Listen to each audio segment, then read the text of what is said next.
श्रीलक्ष्मी श्रीमहालक्ष्मी क्षीरसागर कन्यका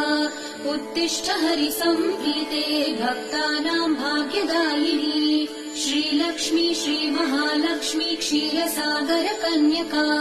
उत्तिष्ठ हरिसम्प्रीते भक्तानां भाग्यदायिनी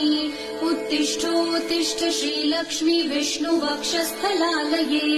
उत्तिष्ठ करुणापूर्णे लोकानां शुभदायिनी उत्तिष्ठोत्तिष्ठ श्रीलक्ष्मी विष्णुवक्षस्थलालये उत्तिष्ठ करुणापूर्णे लोकानां शुभदायिनी श्रीपद्ममध्यवसिते वरपद्मनेत्रे श्रीपद्महस्तचिरपूजित पद्मपादे